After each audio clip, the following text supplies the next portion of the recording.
project this year, we decided to address the social problem of loneliness and good mental health during long-term space travel. According to NASA, isolation in space can negatively impact astronauts both physically and mentally and can increase motivation and ability to make decisions. A solution to this problem could be taking a pet into space.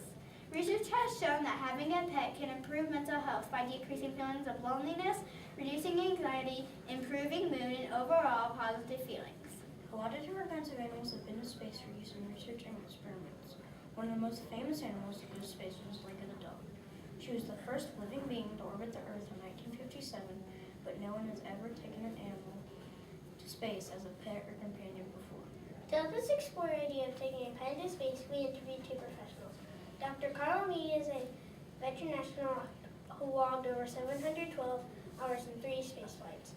Dr. Wendy Williams is a veterinarian who specializes in animal research at University of Oklahoma Health Science Center. Both Mr. Mead and Dr. Williams gave us things to think about when planning our project. As a team, we decided that a dog would be a good animal to take as a pet to space, and Dr. Williams suggested that a beagle would be a good breed because they have a people-pleasing temperament and they're easy to train.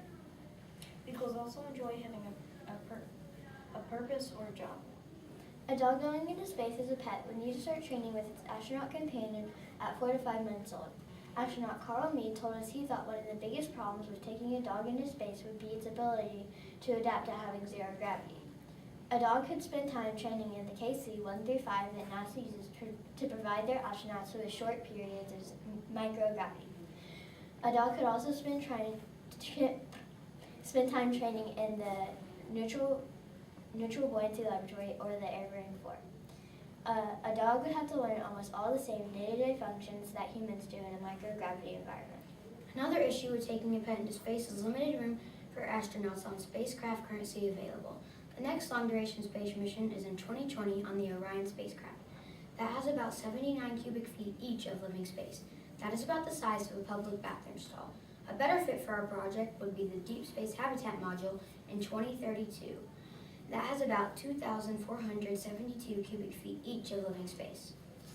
Additional living space would be good because a beagle would need 250 pounds of food and 120 gallons of water for nutrition and hydration for 1 year. Even if using a recycling system for most of the water, our emergency source of water would still have to be on board for the dog. Other needs of the dog would have to be met in space as well. Ideally, one crew member could be a veterinarian to assist with the dog's medical care. Dogs would need to learn how to eat and drink when there is no gravity, as well as be trained to use the bathroom in ways similar to astronauts. Like astronauts, dogs will lose muscle mass from not having the resistance of gravity when they move.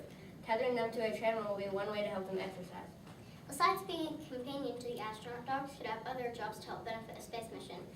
Dogs have strong senses of smell and hearing and could use those senses to help detect problems with the spacecraft and or crew. Dogs can also be trained to fetch things for the astronauts. Well, we presented Mr. Mead with our idea of helping astronauts be happier in space. He said he thought it would be a great program if all the issues of taking a dog to space could be addressed. We think in the 14 years before the Deep Space Habitat Module space mission launches is a good amount of time to work on all the issues so that way astronauts can take a pet to space. We have shared our idea with our school and posted a video of our presentation on our YouTube channel.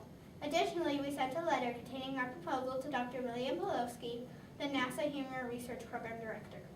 Here's our dog, Galaxy, and we made a mess for her for inside the spacecraft. The hooks are for tethering it to the walls, its bed, or treadmill, or the floor, so it can eat, drink, sleep, or exercise without having to worry about floating away. It has 2 different levels of tightness and an aromatherapy patch to help calm it. We each took turns sewing the vest with help from a mentor. And thank you for your time and feel free to ask any questions. So what made you pick a companion pet for space travel? Because we were trying to address the problem of loneliness in space. Do any of y'all have companion pet? Do they help you when you're sad or feel lonely? Not really, there's fish. Fish don't work. So that's probably why you didn't send a fish to space, because clearly they would not be the answer. What surprised you the most during your research? Did you learn anything new that maybe was surprising to you? Yes, ma'am. Well, I learned surprisingly that if you send an animal into space, some of them will just act paralyzed and they won't move if they don't get trained to be in space. Yes, ma'am. Birds would not be a good pet to take to space because they can't swallow in space. They need gravity to swallow. So out of all the people you talked to, who do you think was the most beneficial to you? Yes, sir. Probably astronaut Carl Mead, because he has actually been in space and he's given us many pointers about like how dogs would be helpful and how they how they can help with astronauts. Okay. Anybody else have anything to add to that? Because a lot of hands went up. No?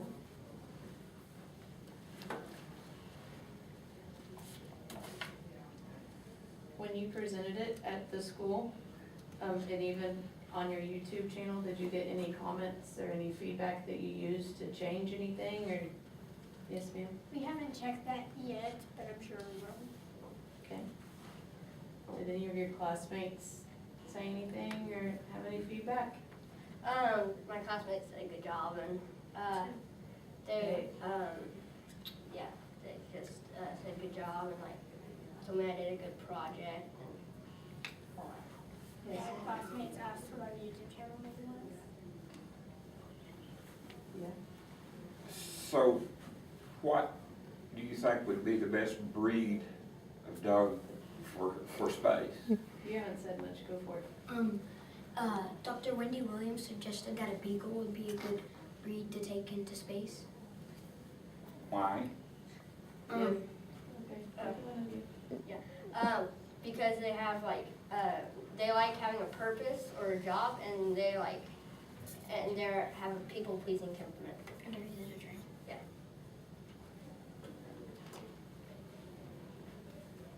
So, what were some interesting questions that people ask you from other times that you presented this?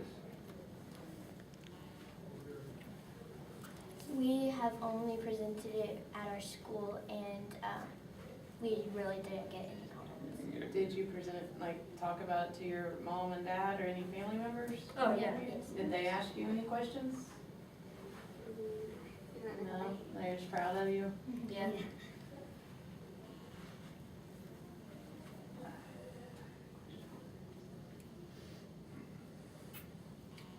Oh, you said that they could train like the astronauts, and you have some little pictures over here.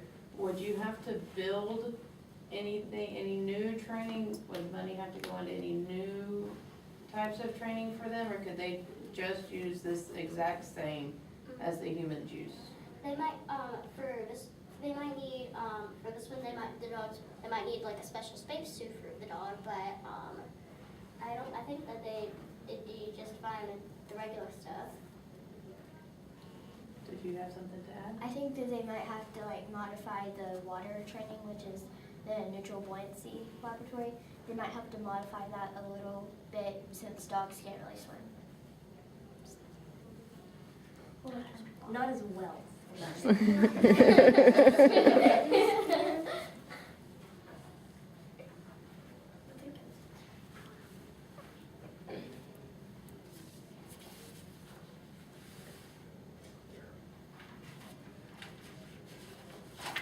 I'm good. You good? Awesome. Thank you. Thank you. Good luck. Have a great Thank day. you for your time. Yes, thank you.